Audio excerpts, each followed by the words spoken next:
Hi అండి, అందరికీ నమస్తే. Welcome back to our channel Hannu Geethu world. మా ఛానల్ కనుక సబ్స్క్రైబ్ చేసుకోకపోతే ప్లీజ్ సబ్స్క్రైబ్ చేసుకోండి. ఈరోజు హన్ను గీతు వరల్డ్లో స్పెషల్ పన్నీర్ కారం బజ్జీ. ఇది ఏ విధంగా చేసుకోవాలో తెలియజేసే ముందు పన్నీర్ యొక్క యూజెస్ ఏంటో తెలుసుకుందాం. ఈ పన్నీర్లో ఉండే పొటాషియం, కాల్షియం అలాగే విటమిన్ డి మన ఆరోగ్యానికి ఎంతో మేలు చేస్తుంది. గుండెని ఆరోగ్యంగా ఉంచడానికి, దంతక్షయాన్ని నివారించడానికి కూడా ఉపయోగపడుతుంది.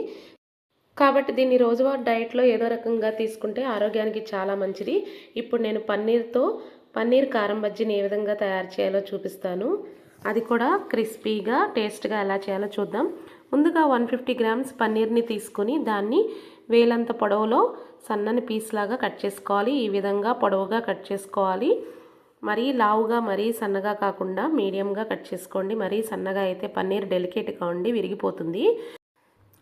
కాబట్టి మీడియం సైజులో ఈ విధంగా ఈ మందం ఉంటే సరిపోతుంది. ఈ విధంగా పన్నీర్ని అంతా కూడా ఇలా పీసెస్ లాగా కట్ చేసుకుందాం. ఇప్పుడు మనం బజ్జీల కోసం 200 గ్రామ్స్ శనగపిండి అయితే తీసుకుందాము. ఇప్పుడు ఒక మిక్సింగ్ బౌల్ తీసుకుని దానికి కొంచెం సాల్ట్ అలాగే ఒక స్పూన్ కారము యాడ్ చేసుకోవాలి. ఈ రెండింటిని ఒకసారి కలుపుకొని కొద్దిగా గరం మసాలాను కూడా దీనికి యాడ్ చేసుకుందాము. మనం గరం మసాలా ఎక్కువ క్వాంటిటీ కొంచెం ఒక చిటికెడు గరం మసాలా వేసుకుంటే సరిపోతుంది. ఈ విధంగా వేసుకున్న తర్వాత ఒక 2 స్పూన్ల వరకు వాటర్ని తీసుకుని దీన్ని పేస్ట్ లాగా అయితే కలుపుకుందాము. ఇప్పుడు మనం కట్ చేసి పెట్టుకున్న పన్నీర్ పీసెస్ అన్నిటికి కూడా ఈ కారం పేస్ట్ని అప్లై చేసి మనం స్టఫింగ్ అయితే రెడీ చేసుకుందాం. ఇప్పుడు ఒక్కొక్క పన్నీర్ పీస్ని తీసుకుని ఈ విధంగా ఈ కారాన్ని ఆ పీస్ పైన అప్లై చేసుకోవాలి. ఈ విధంగా అప్లై చేసుకున్న తర్వాత ఇంకొక పీస్ని దీనిపై కవర్ చేసుకొని పక్కన పెట్టుకుందాము. ఈ విధంగా 1 బై 1 అన్ని పన్నీర్ పీసెస్ను కూడా కారం అప్లై చేసుకొని పైన ఇంకో పీస్తో కవర్ చేసుకొని బజ్జీలు వేయడానికి స్టఫింగ్ని అయితే రెడీ చేసుకుని పెట్టుకోవాలి.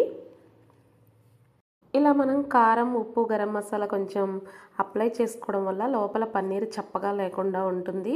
అలాగే టేస్ట్ చాలా బాగుంటుంది. ఈ విధంగా చేసుకోవచ్చు. మీరు ఒకే పన్నీర్ పీస్ని మందంగా చేసుకుని దానికి ఒక సైడ్ కూడా అప్లై చేసుకోవచ్చు. కానీ పిండిలోకి జారిపోతుంది కాబట్టి నేను 2 పీసెస్కి మిడిల్లో ఇలా అప్లై చేసుకున్నాను.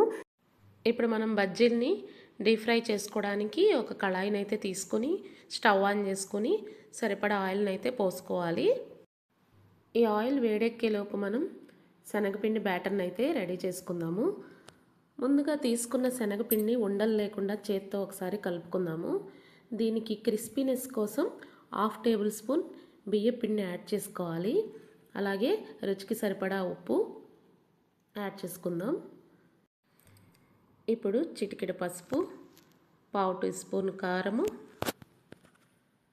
అలాగే చిటికెడు సోడా ఉప్పు లేదా వంట సోడా అంటారు కదా, దాన్ని యాడ్ చేసుకోవాలి.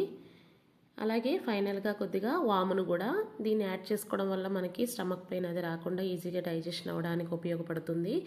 ఈ విధంగా అన్నీ వేసుకున్న తర్వాత ఒక బీటర్ సహాయంతో అన్నిటిని కూడా పొడిపిండి అన్నిటిని కూడా ఒకసారి కలుపుకుందాం. ఇప్పుడు మనం దీనిలో కొద్దిగా వాటర్ని యాడ్ చేసుకుని బ్యాటర్ని అయితే రెడీ చేసుకోవాలి. ఇప్పుడు నేను ఒక టిప్ చెప్తాను. ఈ విధంగా బ్యాటర్ని ప్రిపేర్ చేసుకున్నప్పుడు మనం క్లాక్ వైజ్ డైరెక్షన్లో పిండిని కలుపుకున్నట్లయితే దీనిలో ఎయిర్ బబుల్స్ ఫామ్ అయ్యి పిండి గుల్లగా వస్తుంది. అలాగే బజ్జీ వేసుకునేటప్పుడు కూడా గుల్లగా ఫ్లఫీగా వస్తుంది. ఈ కన్సిస్టెన్సీలో బ్యాటర్ని కలుపుకుంటే సరిపోతుంది. ఇప్పుడు నూనె అయితే వేడెక్కింది. ఇప్పుడు ఇంకొక టిప్ ఏంటంటే ఈ కలుపుకున్న ఈ బ్యాటర్లో ఒక స్పూను ఆయిల్ కూడా యాడ్ చేసుకోవాలి. క్లాక్ వైజ్ డైరెక్షన్లో కలపడంతో పాటు ఇలా ఒక స్పూన్ వేడి ఆయిల్ కూడా వేసుకోవడం వల్ల బజ్జీ క్రిస్పీగా వస్తుంది. ఇప్పుడు మనం ఆయిల్లో బజ్జీ వేసినప్పుడు పైకి తేలాలి. ఆ విధంగా నూనె వేడెక్కిందో లేదో ఒకసారి చెక్ చేసుకుందాం. చూడండి, పిండిని వేయగానే ఆయిల్లో పైకి తేలింది. ఇప్పుడు ఆయిల్ బజ్జీలు వేసుకోవడానికి రెడీగా ఉంది. ఇప్పుడు ఈ విధంగా పిండినంతా కూడా ఒకసారి కలుపుకుందాం. ఇలా ముందుగా రెడీ చేసుకున్న ఈ పన్నీర్ పీసెస్ని ఒక్కొక్కటిగా తీసుకుని పిండిలో వేసుకుని అన్ని వైపులా పిండితో కవర్ చేసుకుని ఒక్కొక్కటిగా ఆయిల్లో వేసుకుందాం. ఇలా వేసుకునేటప్పుడు కొంచెం జాగ్రత్తగా ఉండాలి, లేదంటే ఈ పన్నీర్ పీసెస్ ఇరిగిపోయే ఛాన్సెస్ ఉన్నాయి. జాగ్రత్తగా వేసుకోండి. ఇప్పుడు ఇలా 1 బై 1 పన్నీర్ పీసెస్ని పిండిలో వేసుకొని బజ్జీలుగా వేసుకోండి. ఇలా వేసుకునేటప్పుడు ఆయిల్కి సరిపడా మాత్రం వేసుకోండి, టైట్గా వేసుకోవద్దు. ఇలా ఆయిల్కి సరిపడా బజ్జీలు వేసుకున్న తర్వాత 2 నుంచి 3 నిమిషాలు కదపకుండా ఉంచి తీసి పక్కన పెట్టుకోవాలి. ఇప్పుడు నెక్స్ట్ రౌండ్ కూడా బజ్జీలను వేసేసుకుందాము.